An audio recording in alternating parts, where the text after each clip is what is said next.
iemācīties tonalitātes? Pirmais variants ir iemācīties un zināt teoriju no galvas un viņu praktiski katru dienu pielietot. Otrais variants ir izmantot manis špikarīšus, kvintu un kvārtu apļa, ar kuru palīdzību tu diezu un bemolu tonalitātes ļoti ātri var iemācīties, atcerēties, pārbaudīt pielietotāju zināšanas un pildīt mājasdarbus. Piemēram, dievas tonalitātes mēs rēķinam no nots do.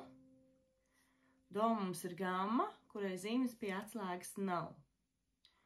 Un do mažoram minoru paralēlo mēs varam izrēķināt, rēķinot mazu tercu no nots do uz leju. Un mazu tercu no nots do uz leju ir lā.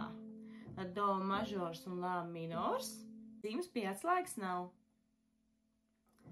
Lai mēs izrēķinātu nākamo gammu, kurai ir viens diez pie atslēgas, mēs rēķinam kvintu uz augšu no do.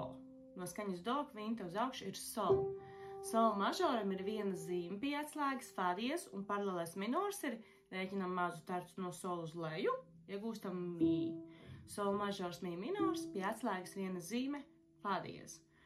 Un tā uz priekšu mēs rēķinam, kamēr mēs nonākam atpakaļ pie do mažora. Bemolu tonalitātes mēs rēķinam, rēķinot kvartu uz augšu no nots do.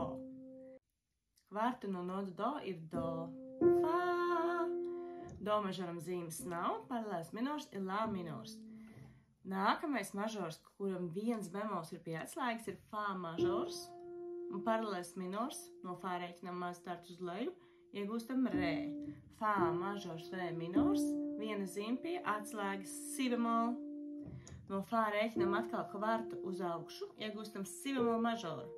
Si bemol mažoram ir divi bemoli pie atslēgas, si bemol un mi bemol. No si bemol mēs rēķinam mazu tercu uz leju un iegūstam paralēlo minoru. Si bemol mažors, sol minors. Divas zīmes pie atslēgas, si bemol, mi bemol.